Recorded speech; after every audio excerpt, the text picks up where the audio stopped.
Hello, my name is Chloe. Welcome to my channel. Today I'm bringing to you my May wrap up.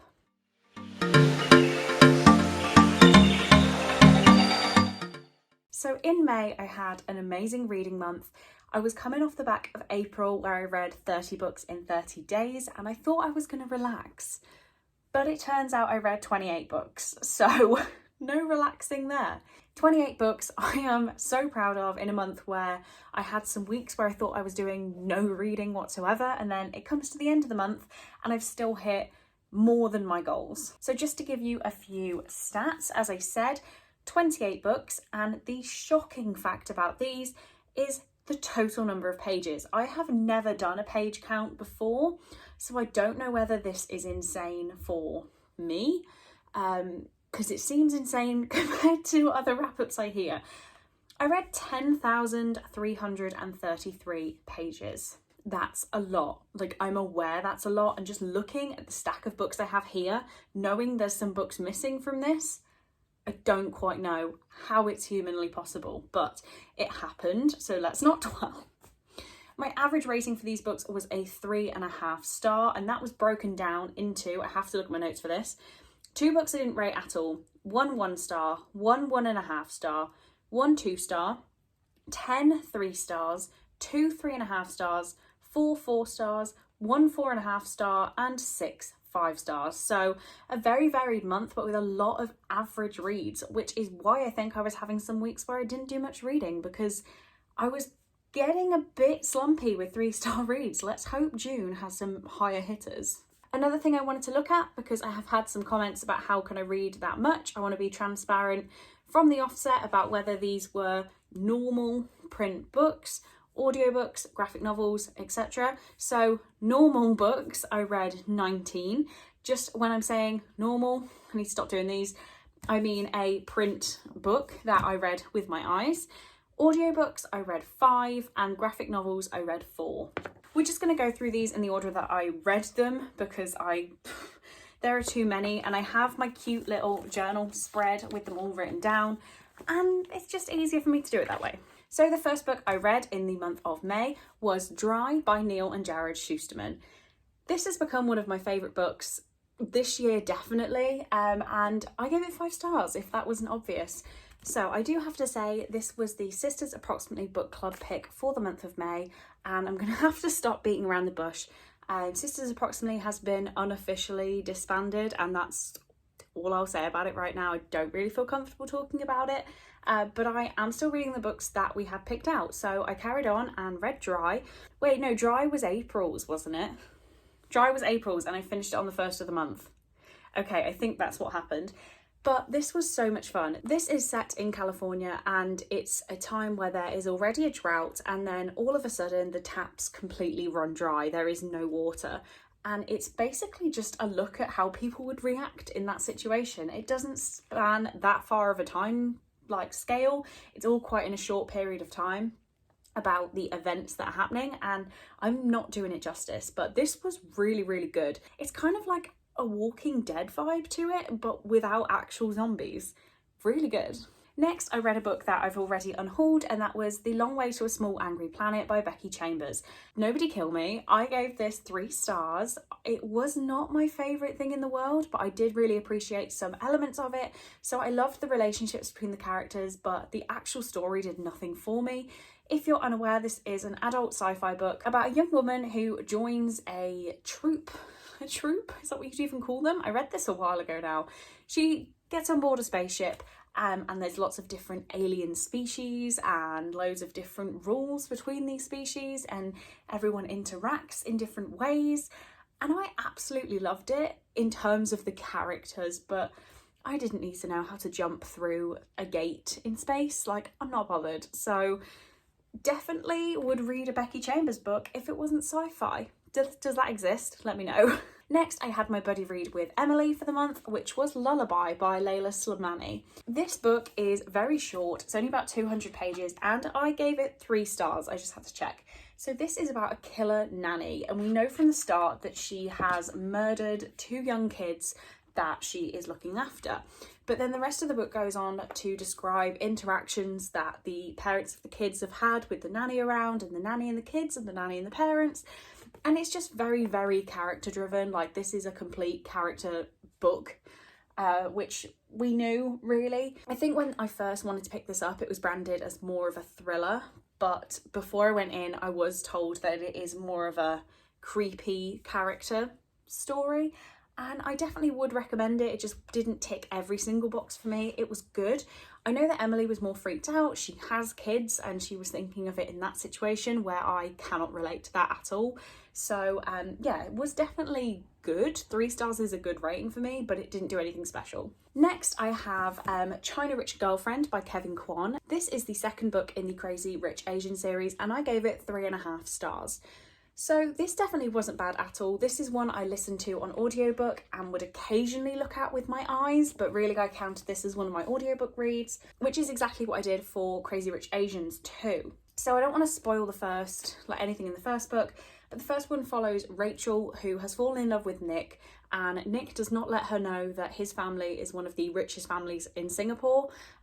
So she has to go from being just a normal girl into this massively crazy rich family, and yeah, China Rich Girlfriend follows the events after that, so I can't really say much more. But the reason it got this rating is some parts of it I really enjoyed, which would have been a 4-star, but then other parts I just did not care for, and some of the pettiness was just bugging me, not in a way that made me feel bad for the characters, just in a way that made me not want to read it.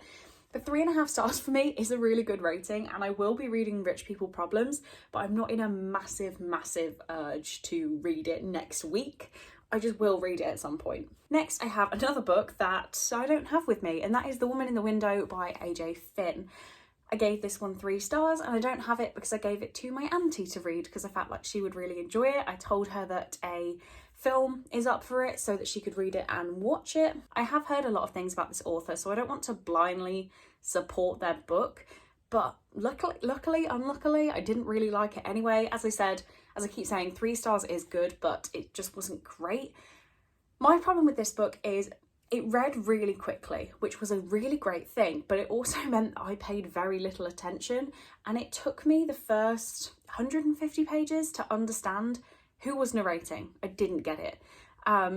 This was actually a buddy read with Connor, I should say, so Connor will be linked in the description. It was fine, but I won't be rushing to watch the movie, I'm not bothered, and it was okay, but I've read better thrillers. Next, I had a reread of a series that I only read 1 month, so the first one I got to was Heartstopper Volume 1 by Alice Oseman.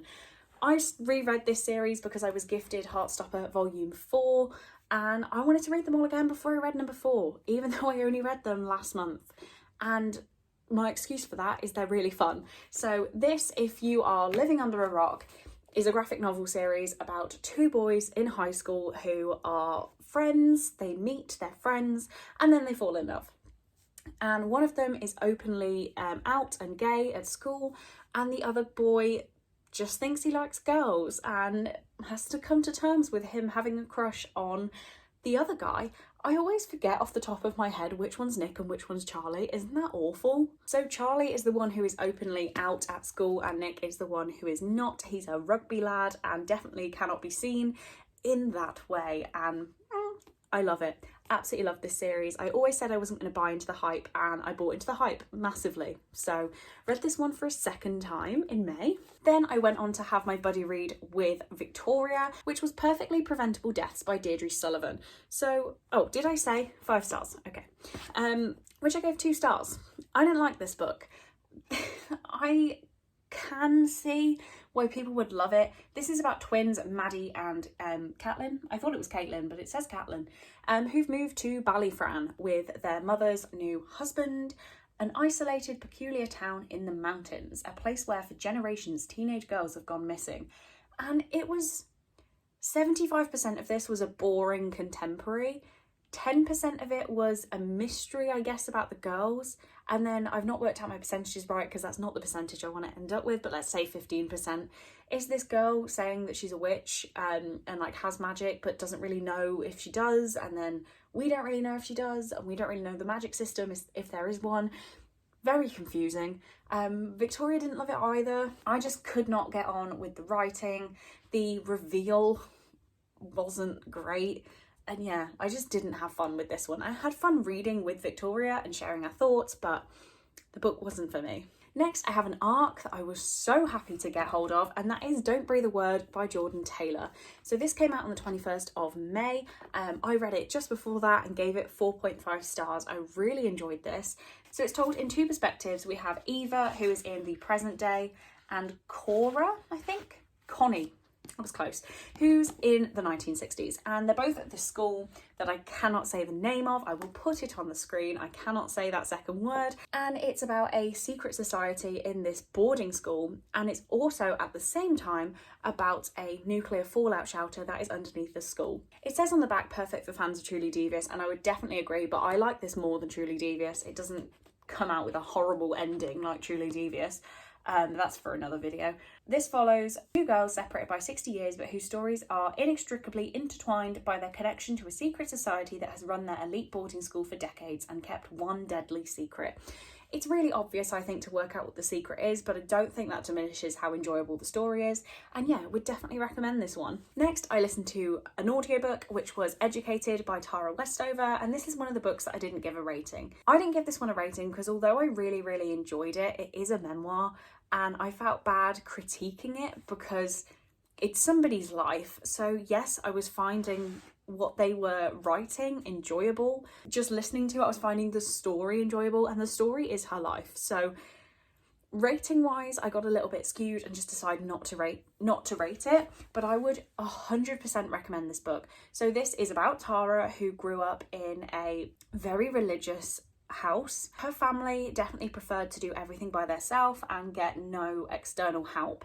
So there's even a point in the story where her brother is set on fire and they do not take him to a hospital, even though he's lost so much skin. It's a very descriptive explanation of it, and it made me feel queasy. It was such a well-written book, and I really enjoyed learning about Tara's life. So this is one of the ones that I would love to get my hands on a physical copy of and keep it, because I had such a good time with it. And I am really grateful that Tara decided to share her story. Next, I had a book that was sent to me by the author, and that is One by Jennifer L. Carhill. I decided to rate this one 3 stars, and I'm still a bit iffy on that rating. I do not want to upset this author at all. They were kind enough to send me their book for review, but obviously that can't impact the rating I give it. That's not fair. This book, again, for me, 3 stars is good. I feel like it would make a perfect rom-com movie, like a feel-good rom-com. But for me, in a book this long, not enough happened for me to really like it. It's a romance book with not that much romance, if that makes sense. Points of the story were great. I especially liked the ending. I'll just say, with the wedding, loved that little twist.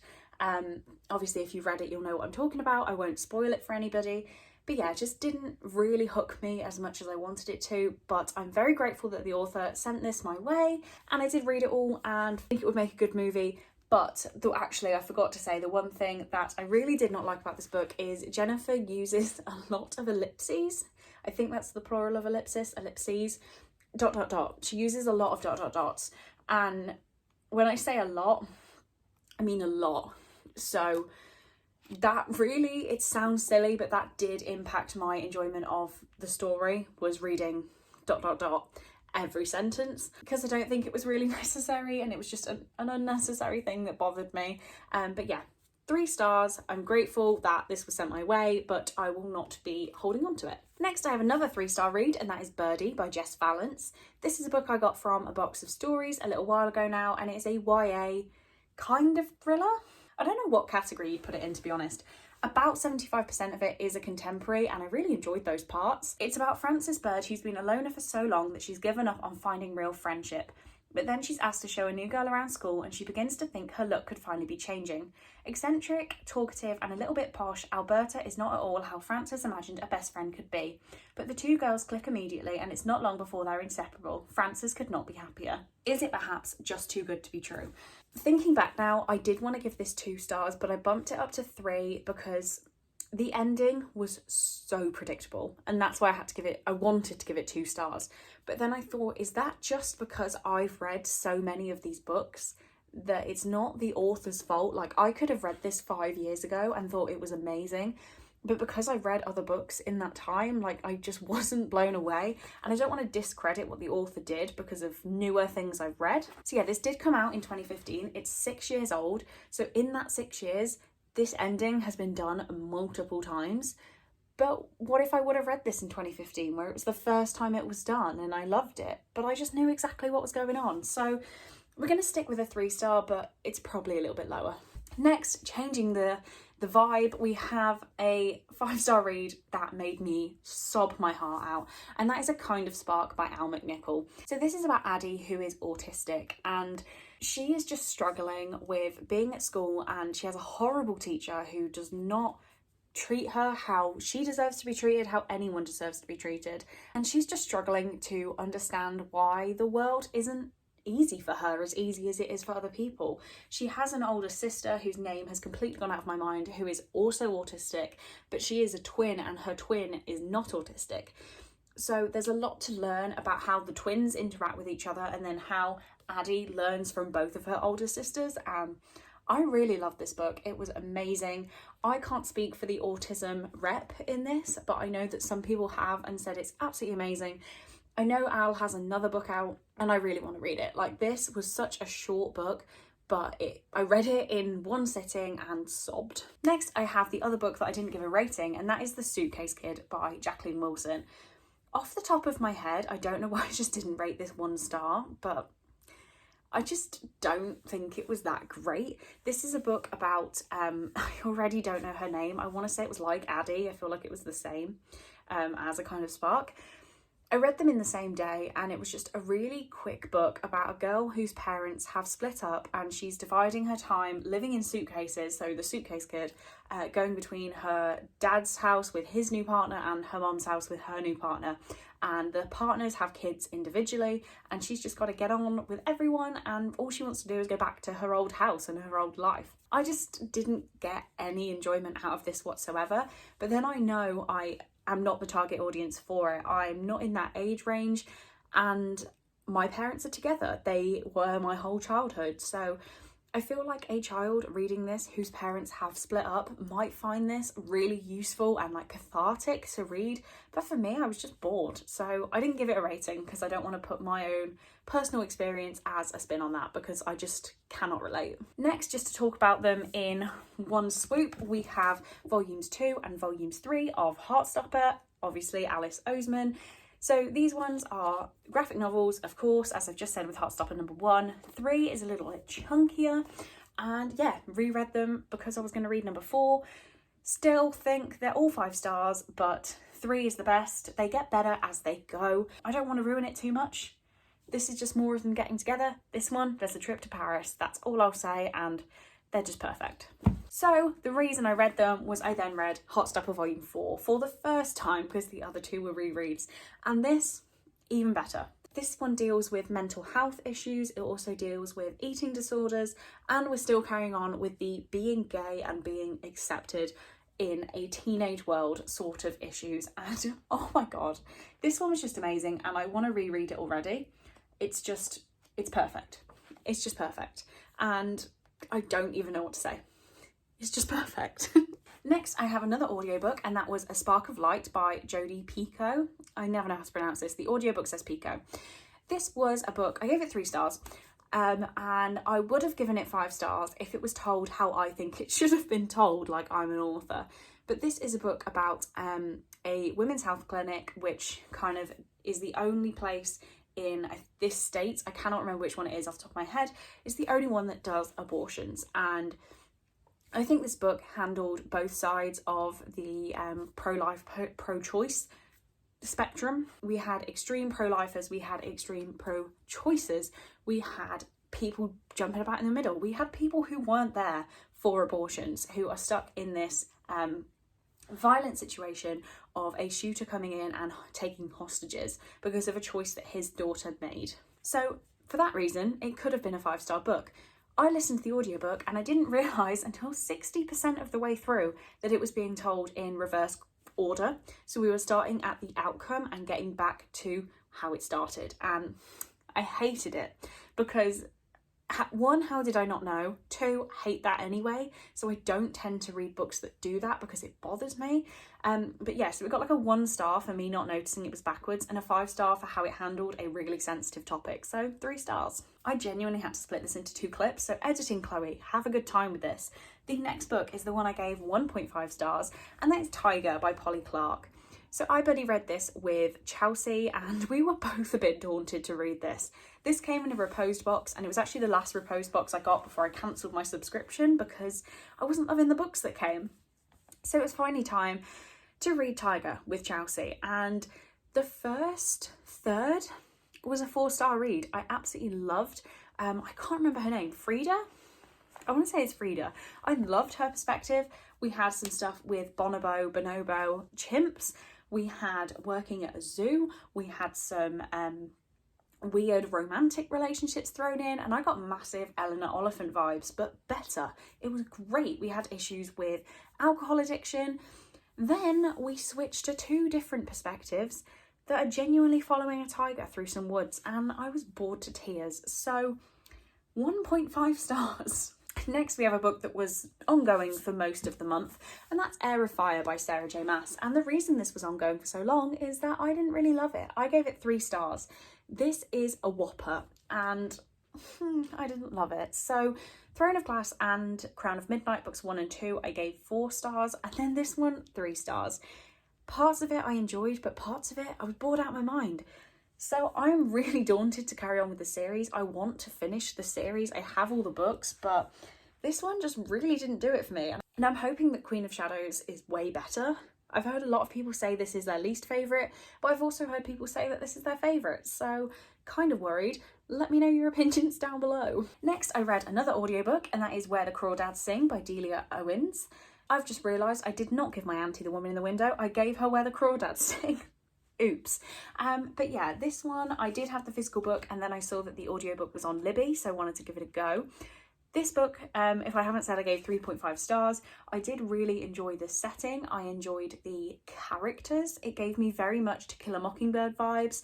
This is about a girl who lives out on the marshes, and she is accused of a murder of a guy she was kind of seeing because she's just the outcast. So they pick her to as the scapegoat. So really, it got 4.5 stars for the characters. I really enjoyed it, but the story just dragged on a little for me, and at points I didn't care, so I bumped it down to 3.5, but that's still a really good rating. Sorry if I'm going a little quick now. I realised how long this is going to be. The next book I have is Thirst No. 1 by Christopher Pike, which I gave 3 stars. This is another chunker. There are 3 books in here, so 3 individual novellas, which I gave each one 3 stars individually, so 3 stars overall. It's 600 pages, and I read this in 1 day because I have no chill. This is just a very cheesy adult vampire story, really, and I have books 2 and 3, well, 4 to 9. I do have them and I will read them. These have been on my shelves for so long, and I finally got round to it, but it just didn't blow me away. This is a vampire story with Hindu influences, which I think is really cool, and I did really enjoy it, but it just wasn't that great. It was very predictable. It was very like duff to the next event, and it just, yeah, it wasn't great, but I had a decent time. I'm most of the way through filming, and I've just noticed how bad my forehead looks. Please excuse it. I got very badly sunburned, and yeah, we're losing a layer of skin slowly, but I've now drawn attention to it, but please do ignore it. Next, I have a book where I haven't changed my rating from the last time I read it. It was the second time I read it, and that is Caraval by Stephanie Garber. So this, I did actually listen to the audiobook and occasionally glance down at the book, but I will be counting it as an audiobook read. This is about a magical game that appears every so often. It says once a year. Once a year, the infamous Master Legend hosts Caraval, only open to those who've been invited. This year, the week-long game is on Legend's glittering Isla de los Sueños? Isla de los Sueños? Isla? Don't know. De los Sueños. where the winding streets are an elaborate snow-covered maze and the people are never who they seem. So this is about Scarlett and Teller, who get invited to take part in Caraval. Okay, I actually just spoiled it, so I'm not going to say more about this book because I can't think of what to say that doesn't spoil the book. But I had a really good time with it. I reread it because I want to read Finale, book number 3, but to do that I want to reread Caraval and Legendary. So I'll read Legendary at some point this year and hopefully get Finale in as well. Next, I read The Heir by Kira Cass. This is the 4th book in the Selection series and I gave it 4 stars. I did really enjoy it. I was buddy reading it with Helen and Becca. I'm not sure what Helen rated it at this point, but I know that Becca DNF'd it because she was hating it, but I really loved it. So this, I won't say too much as it's book number 4 in a series, but this follows a competition of 35 men being brought into a palace to fall in love with the princess, and the princess has to find a husband. And I loved it. I didn't love this as much as the original Selection, which is basically the same book. I did really enjoy it. I don't like that we're in a place where we don't really know anything by the end of the book. Again, trying so hard not to spoil it. So I will be reading the next book, The Crown, which is the last of the normal series. So you've got books 1 to 3, which are the original trilogy, and book 4 and 5, which deal with this character. I know there are some spin-offs and stuff, but just sticking to those 5. I will be reading The Crown next month, actually, pretty soon. But I'm getting tired of talking. I need a drink. The next book I read was Shatter Me by Tahara Moffi, which was my lowest rated book of the month. I gave it 1 star. Please do not come for me. I just genuinely hated this book. So this is about Juliet, who can't touch anyone. If she touches anyone, she basically saps the life energy out of you and kills you. So where to start?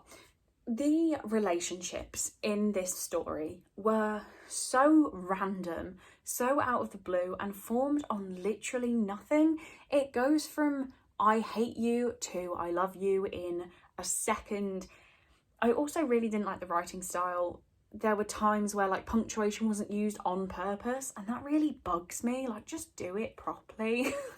I know that was a chosen style, but you'd have a paragraph of things happening and it was 1 sentence and it just with no punctuation, and it was really grinding on me. But the thing that ground on me the most was the fact that relationships came out of nowhere, and also that everything was so convenient. I'm not going to spoil anything, but just, oh, you get trapped in a room that you can't get out of, where you magic. No, hated this book. Next, we have another 4-star read, and that is The Cellar by Natasha Preston. This is a book about Summer, who is on her way to a club to hang out with some friends. Definitely some sort of underage bar. I'm just thinking that because she is 16 at the start of this book. And she is abducted by a guy who calls himself Clover, taken to a basement where she's renamed Lily, and she's living with the other flowers. So we have Lily, Rose, Poppy and Violet, and Clover is keeping them there as his perfect family. So what I really, really loved about this book is how real it felt. So the other 3, just starting from the beginning of the book, I won't spoil anything. The 3 girls that are there when she gets there, they're all from the streets. They have nobody looking for them and no family. So that is why they have managed to stay there so long, being completely undetected. They're also adults. Nobody is looking for them. And yeah, so that's how Clover can keep them there. And some of them have been there a very long time. So Lily comes in, she's underage, she's a child, and she has a family and a boyfriend who are looking for her. There are police searches, and finally she has this little bit of hope that somebody is going to find her. And I absolutely loved this book. I did give it 5 stars because it just wasn't, there was something missing, but I really did have a good time with it and it felt so real. Next we have Hex by, oh damn it, my phone's recording so I can't listen to Marlene's pronunciation.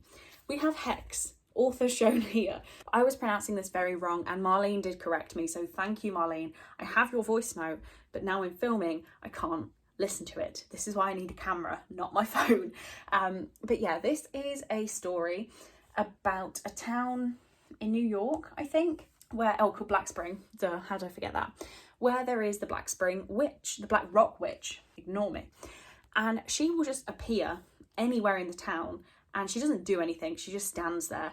and terrifies people basically. So that's how the story was sold to me, and the bit I was really excited to read about was the fact there was an app where you could like let people know where she was and stuff, and that's what I thought was really interesting. But that turned out not really to be what the book was about. The book was more about the fact that this witch has her mouth and eyes sewn shut, and it's what will happen if those stitches are taken out, kind of thing.